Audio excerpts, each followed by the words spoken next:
May 3rd, 1945, 2:17 in the morning. The sea was a suffocating shroud of black, oil-slicked cold off the coast of Norway. There was no moon, only the bruised sky of a crumbling Reich. Below the water, beneath the frigid surface of the North Sea, the atmosphere inside the German submarine U-999 was a thick, humid brew of diesel, unwashed bodies, and the electric tension of men who knew their war was over, even if their high command refused to admit it. Kapitänleutnant Klaus Richter stood in the control room, his face illuminated by the faint, clinical red glow of the instrument panel. The thrumming of the boat's new electric motors was a constant, low, desperate heartbeat.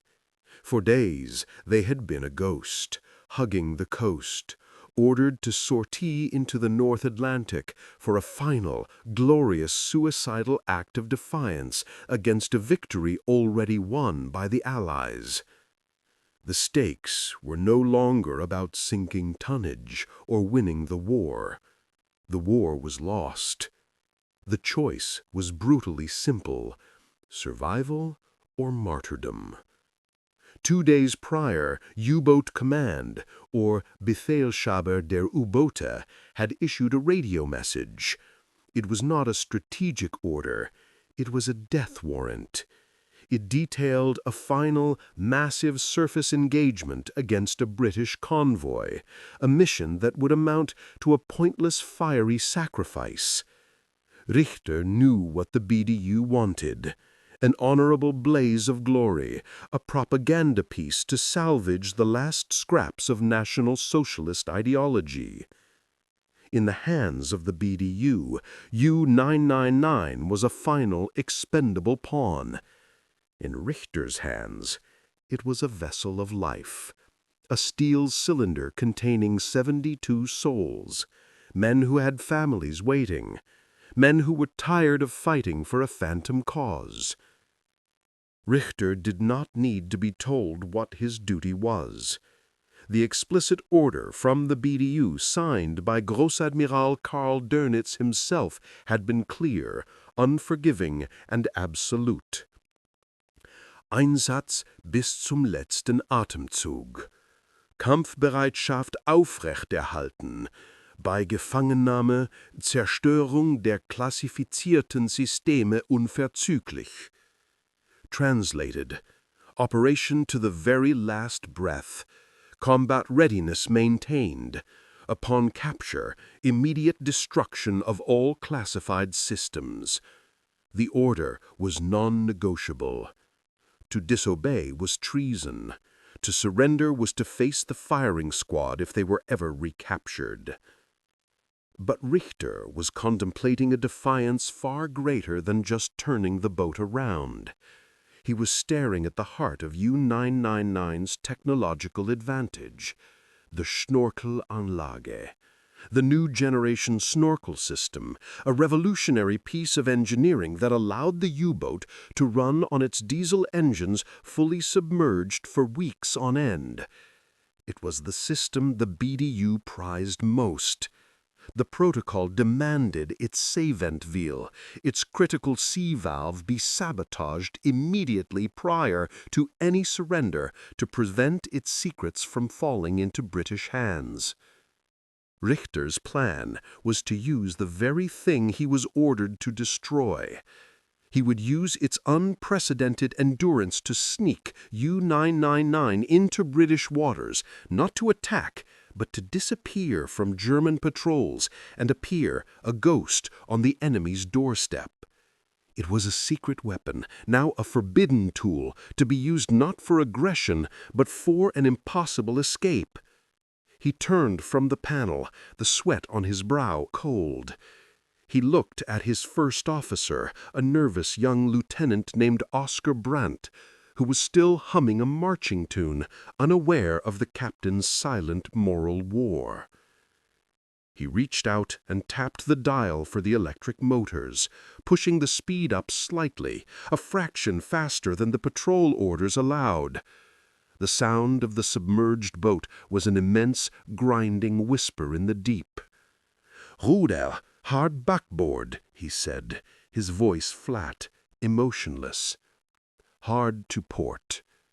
The course he was now plotting was not North Atlantic. It was a stealth path directly toward the Scapa Flow, the main British naval base.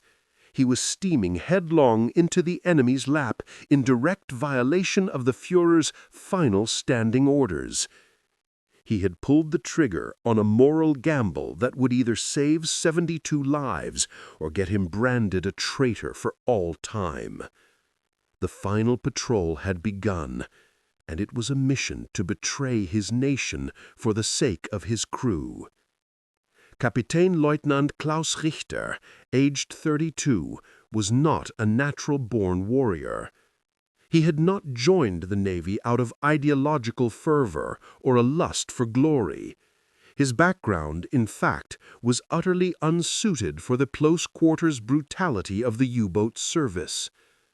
Richter was, by all pre-war accounts, an architect. Born in Hamburg, he had spent his formative years in Berlin, mesmerized by the burgeoning modernist movement. He was a fourth-year student at the Technical University of Berlin, obsessed with the principles of structural integrity, material fatigue, and the seamless integration of form and function. He saw the world through cross-sections and blueprints. It was this peculiar pre-war obsession that transformed him from an adequate naval officer into a highly effective U-boat commander. The U-boat, to Richter, was not a weapon. It was the ultimate architectural challenge, a self-contained, mobile world of steel engineered to withstand crushing pressure, where every millimeter and every knot of speed was a calculation of survival. He didn't think like a hunter. He thought like the ship's designer. When facing a depth-charge attack, he relied on the deep, intrinsic knowledge of his hull's exact stress tolerances and the optimal Eintauchwinkel, the exact angle of dive that would distribute the explosive shock wave most effectively. His civilian profession, the meticulous science of building, became the unique skill that would allow him to, paradoxically, deconstruct his orders. The nightmare Richter faced was not a single battle. It was the slow, terminal collapse of the Third Reich's military machine. By May 1945, the war in Europe was a matter of days from conclusion. The grand strategy had failed. The DDU had shifted its final, desperate strategy to a Gütedämmerung policy, a fight-to-the-last-man policy designed to create political leverage. The immediate threat was not the British. The threat was internal. The North Sea was now infested with Kriegsmarine patrol boats and destroyers, still flying the Admiral Dönitz flag, whose mission was twofold: scuttle any U-boat that looked like it was heading for neutral ports, and hunt down any officer showing signs of defeatism. These were the Fliegende Standgerichte, mobile drumhead court-martials, ruthless ideologues, who viewed any attempt at surrender as the ultimate act of treason. U-999 was operating under the shadow of this internal patrol, specifically the Sperrbrecher, blockade runner units, operating out of Kiel. Their presence made a clear-cut attempt at surrender suicidal. Richter would be sunk by his own side before he ever saw a white flag. Richter's crew was a reflection of the late-war Kriegsmarine, a mix of hardened veterans and terrified teenagers. There was Oberleutnant zur See Oskar Brandt, the meticulous first officer, a potential witness for either a court-martial or a pardon. There was Bootsman Wilhelm, or Willy Kramer, the chief petty officer, a career sailor, tough, pragmatic, and the emotional anchor of the crew, who profoundly hated the war. Funkmat Emil Hauser, the radio operator, was new to the boat, deeply homesick, a prodigy with Morse code whose hands shook with every terrifying order. And Maschinenmat Dieter Schulz, the chief engineer's mate, who saw the snorkel not as a weapon, but as a marvel of engineering, and would do anything to keep it intact. On the third day submerged, the threat materialized. Hauser, the radio operator, slid a piece of decoded paper across the control room table. It was a routine BDU patrol broadcast, but the coordinates sent a chill through the control room. "Kapitän," Brandt whispered, his voice catching. "They are sweeping the fjord entrances, a wide net. They know we haven't made contact with the convoy." The net was closing. The Sperrbrecher patrols were not looking for British ships. They were looking for them. A few minutes later, the hydrophones picked up the faint, rhythmic pulse of a high-speed diesel engine, the unmistakable signature of a German patrol boat. "Kurs 280, Geschwindigkeit 4 Knoten," Richter ordered, maintaining a calm that felt utterly false. "Course 280, speed 4 knots." They were supposed to be heading northwest into the Atlantic. Instead, they were inching east towards the narrow, deadly bottleneck of the English Channel. Hauser's face was white. He tapped Richter's sleeve and held up a second, more chilling message received minutes after the first. It was a direct, targeted inquiry from the BDU addressed to U-999. U-999, report immediate status on classified system integrity. Confirm operational readiness for final engagement. Repeat, confirm operational readiness. It was a test, a way to smoke out the wavering, to force a response that would confirm their location and their loyalty. The chilling, unhelpful response from the command was a threat. Fight or be hunted down by your own comrades. Time was not running out. It had already vanished.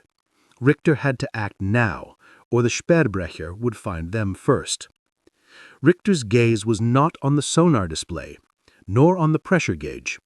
It was fixated on the most unassuming piece of data in the control room, the seawater solidity and temperature gauge. "Kramer, what is the temperature differential at 50 meters?" Richter asked the chief petty officer, his voice a low academic drone. 16 Grad, Herr Kallihu. It is dropping rapidly. Fresh water outflow from the fjord systems. The moment of realization was precisely this, a sudden, sharp, and localized thermocline. The North Sea, near the Scandinavian coastline, was known for a massive influx of cold, less saline, brackish water, pouring out from the fjord systems and coastal rivers. This created a distinct layered body of water, a colder, denser layer of true seawater below, and a warmer, less dense layer of fresh mixed water floating on top. The consequence was a phenomenon known in naval warfare as acoustic baffling. The thermal and density boundary acted as a mirror, deflecting or refracting active sonar pulses and making a U-boat in the lower, colder layer virtually invisible to surface ships. The official tactic for evasion was to run silent and dive deep. Richter's unorthodox solution was to do the opposite. Use the thermocline as a tactical invisibility cloak and use the new snorkel system as his escape engine. The plan crystallized. They would not run away from the German patrols. They would run under them, using the precise physics of the ocean to render the patrol boats' state-of-the-art sonar useless. But to make the long dash toward the British coast, they needed speed and air, which meant engaging the diesel engines while submerged, using the classified snorkel system. The ultimate act of defiance was to put their faith in the forbidden technology, using it as a key to surrender, not attack. "Tauchen on 50 Meter," Richter ordered. "Kramer, prepare the snorkel for continuous operation. We will remain at flank speed until further notice." The orders were met with a stunned silence. Flank speed while submerged was a massive risk, designed only for short, tactical bursts. Kramer, however, didn't hesitate. "Jawohl, Herr Kallihu, snorkel prepared." The boat dove to the sweet spot, exactly 50 meters, right beneath the cold, turbulent layer. The boat, now essentially an underwater locomotive, surged forward. The first physical result was immediate and profound: noise. The U-boat was now generating a tremendous amount of sound, but the sonar operator, Lieutenant Brandt, shook his head in wonder. "The German patrolled, Herr Kalju. The hydrophones are silent. We are invisible to them." The thermocline was doing its job. It was a wall of sound-dampening water, effectively isolating the U-999's immense internal noise from the surface vessels. The German patrol boat sweeping the surface was searching with an ineffective sonar beam, which was bouncing harmlessly off the water density layer 50 meters above Richter. The psychological dimension of Richter's plan was even more important than the tactical. The German patrol on the surface, the Sperrbrecher Heidelberg, was commanded by Korvettenkapitän Erich Kroll, a rigid, fanatical officer. Kroll knew a U-boat was somewhere in the area. His sonar operator was reporting nothing. Korvettenkapitän Kroll was baffled. His search pattern was textbook. The deep-diving U-boat must be running silent, heading for a neutral port. A low-speed, silent-running boat was the only logical answer. "Continue sweep at low speed," Kroll bellowed. "The pig is holding its breath." The Heidelberg was searching for a ghost. In reality, U-999 was less than a kilometer away, roaring past at 7 knots, a speed that would normally betray its position for miles. Richter, by defying the protocol of running silent, had created a logical paradox for the enemy. Kroll and his men were psychologically predisposed to believe that any defecting U-boat would be trying to hide itself, moving slowly, quietly. The last thing they would expect was an enemy-bound U-boat to be moving at speed. The unexpected high-noise signature of U-999 was psychologically discounted because Kroll knew his sonar was working, and Kroll knew no U-boat commander would risk making that much noise unless they were mad. This hesitation, this misinterpretation of the lack of contact, was the key to Richter's success. Kroll's logical brain demanded silence, not speed. In reality, Kroll was chasing a theoretical silent vessel in the wrong direction. All the while, the massive sound of the U-boat's diesels was being harmlessly reflected by the thermocline. It was nothing more than one man inside a submarine gambling on ocean physics, the secrets of a forbidden piece of engineering, and his enemy's psychological rigidity. The journey began, a harrowing 3-day dash in the blind. U-999 was a steel missile aimed at the United Kingdom.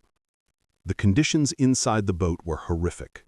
The snorkel was never designed for this kind of sustained high-speed use.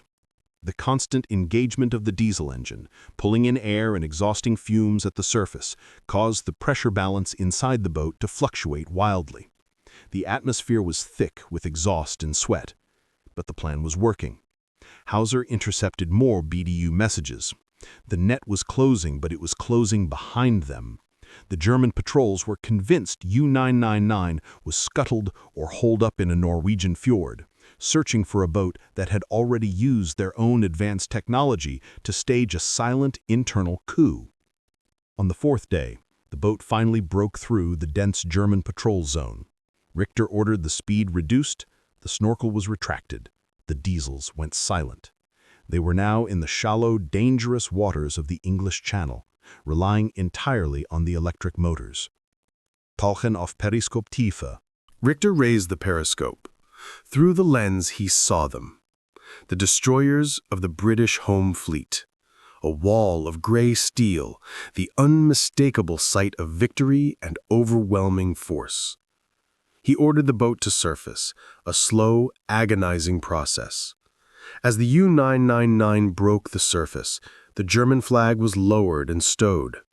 On the conning tower, Kramer quickly replaced it with a makeshift white sheet, a surrender flag. The ensuing chaos was a controlled collapse, orchestrated by Richter. The British, expecting a fight, were startled by the sudden appearance of a fully operational U-boat, its high-tech snorkel intact, offering its unconditional surrender. There was no resistance, no fight. 72 tired, filthy, but living men climbed out of the steel tube and stood in the cold channel air, blinking in the daylight, having traded their nation's freedom for their own lives. The aftermath, back in the Kriegsmarine archives, cemented Richter's legend. Korvettenkapitan Kroll submitted a lengthy, panicked after-action report. He couldn't explain the failure to find U-999. Instead, his report stated that U-999 must have employed a new, previously unknown acoustic dampening system and used a highly sophisticated submerged minefield to cover its retreat. The U-boat must have been protected by an advanced screen of the enemy's silent submarines. Its complete, sudden disappearance proves the existence of a ghost battery, a full ambush, Kroll wrote. Richter's unorthodox, desperate gamble was so simple, so reliant on basic oceanography, that the enemy could not conceive of it. They attributed his success to a superior, undetectable weapon system, validating the brilliance of his deception and confirming the belief that the Kriegsmarine was betrayed by superior forces, not superior wits. Richter, having used his own ship's technology in a forbidden way, had become a legend, a ghost that slipped through the net. The immediate aftermath of the surrender was not one of celebration, but a stark, clinical debriefing. The first validation of Richter's decision came not from a British admiral, but from the man responsible for his interrogation, Commander Alastair McIntyre, a gruff, battle-hardened Royal Navy officer who had spent the better part of the war hunting U-boats. As Richter was being escorted from the pier, Commander McIntyre stopped him. He simply stared, a look of grim respect on his face. "Kapiteinsleutnant Richter," McIntyre said, his voice a gravelly monotone. "We've been monitoring the German internal chatter for days. We knew your BDU was sweeping that Norwegian coast. They were looking for you with a religious fervor." He paused, leaning in. "You didn't turn east and run silent, which is every German manual told you to do. You drove straight into the thermocline layer and ran your diesel engines at flank speed. You made so much noise, we should have heard you 200 miles out. But your own physics, your own fjord system, made you invisible to your own command." McIntyre then offered the highest compliment a combat officer could give. "You bought your men time we didn't have, Commander. And you brought us a perfect, operational piece of technology we wouldn't have gotten otherwise. You did the impossible, Richter. I don't know what it was, but it worked. It was precise." This was the peer recognition, an acknowledgement of his technical brilliance, a validation from a man whose entire career had been dedicated to his destruction. The formal reckoning came 3 days later in a sterile concrete bunker beneath the Scottish coastline. Richter was seated opposite a 3-man naval panel, one of whom was a stern, by-the-book, civilian representative named Mr. Davies. Mr. Davies was not interested in lives saved or tactical brilliance. He was interested in adherence to international law and the protocol of surrender. "Kapiteinsleutnant Richter," Mr. Davies began, his voice dry as parchment. "We have confirmed the integrity of the snorkel Anlage. It is fully operational. According to the standing orders of the High Command of the Kriegsmarine, all highly classified systems, especially the snorkel, were to be sabotaged before any attempt at surrender. We have a clear photographic record that this was not done. You violated protocol, Commander." The intelligence officer added, "And furthermore, Commander, your logged speed in the North Sea was significantly higher than the safe cruising speed for evasive maneuvers.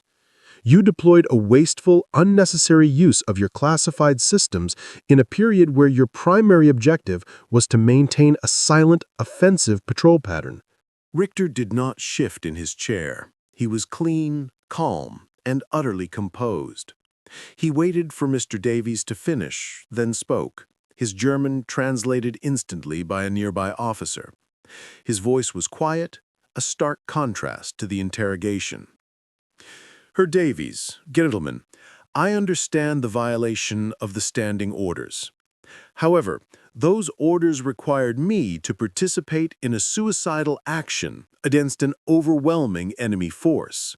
We would have died anyway, not in combat, but as propaganda. He paused, letting the final statement sink into the professional silence of the room. The snorkel was the key to our survival. Using it at speed under the thermocline was the only viable means to evade the patrol boats of the Sperrbrecher. I did not deliver a secret weapon to the enemy. I delivered 72 lives to the only safe port that would accept them. We would have died otherwise. His irrefutable logic was simple. The official directive was a guaranteed death sentence. His unauthorized action was a complicated, calculated, but necessary life sentence. Mr. Davies was about to press the point, but Commander McIntyre intervened, his voice ringing with the authority of a combat veteran. Mr. Davies, the BDU knew that U-999 was equipped with the most advanced snorkel. They specifically did not order the use of the thermocline for evasion at high speed because the risk of detection on passive sonar was too great to countenance. What Richter did was not against protocol. It was outside the bounds of their imagination. McIntyre turned to Richter. The fact is, Commander, you outmaneuvered not only a Royal Navy search and destroy fleet, but more importantly, your own Kriegsmarine internal patrols. The Heidelberg never even knew you were within striking distance. You used your technical knowledge of your boat to survive a political nightmare. The final disposition? No disciplinary action. Richter would be retained as a prisoner of war, but with special status. McIntyre offered no praise, but a final, clipped military assessment. You are not a traitor, Commander Richter. You are a survivor, and you have provided us with intelligence worth more than a dozen sunken U-boats. There was no medal. There was no parade. The only reward Kapteinsleutnant Richter received was the most humble of all, a clean blanket and the gift of anonymity. Days later, in a quiet POW camp in Scotland, Commander McIntyre delivered the reward. It was a simple, unmarked brown envelope. Inside was a single official document. It was a transfer order. Richter and his crew were being moved to a new camp reserved for high-value German technical prisoners. The document included a single final recommendation, typed in the smallest print at the bottom.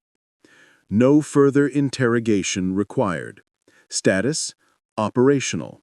Retained for post-war technical assistance. Richter had not been praised for genius, only categorized as operational. His life had been saved, his crime erased, and his family notified of his status as a safe prisoner. His reward was to be classified as a useful technical asset, a civilian engineer who had, for a brief moment, been forced to be a brilliant wartime escape artist. It was the ultimate, unceremonious, and quiet vindication of an unsung genius. The ultimate proof of Klaus Richter's unorthodox genius lies not in any medal, but in the quiet, clinical revision of the manuals used by the Royal Navy's anti-submarine warfare school.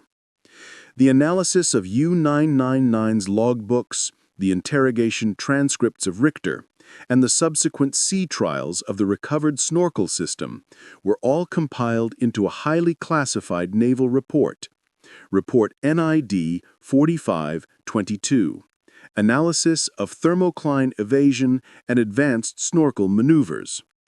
What emerged from this report was the first formal recognition of the tactic Richter had improvised in sheer desperation.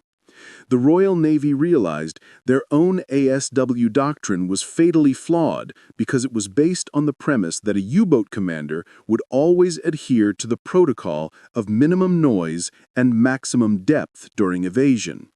Richter had proven this assumption wrong. Within 5 years, the Royal Navy, and later NATO, began teaching something they called Acoustic Layer Penetration Theory, ALPT.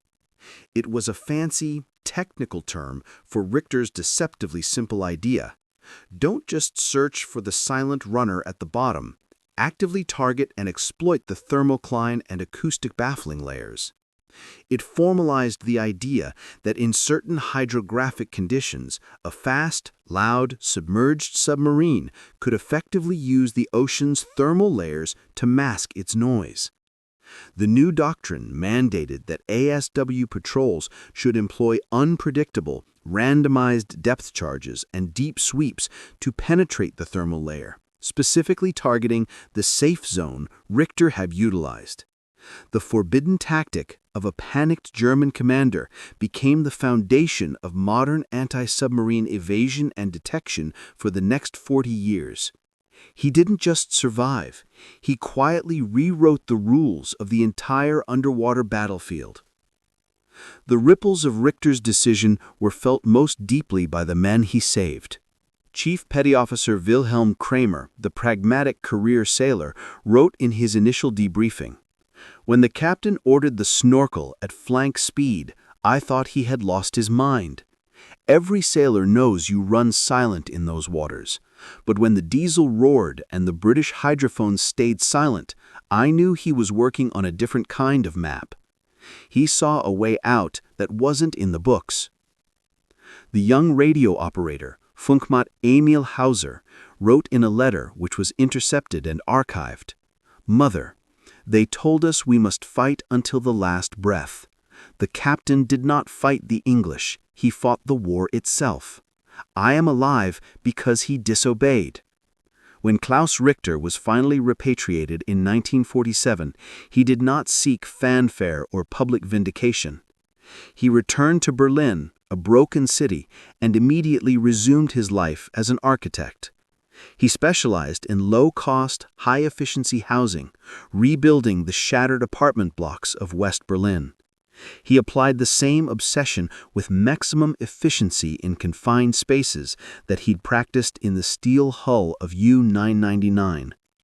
He became a man known for his meticulous, quiet designs, a powerful contrast to the chaotic choices he made under the crushing pressure of the Atlantic.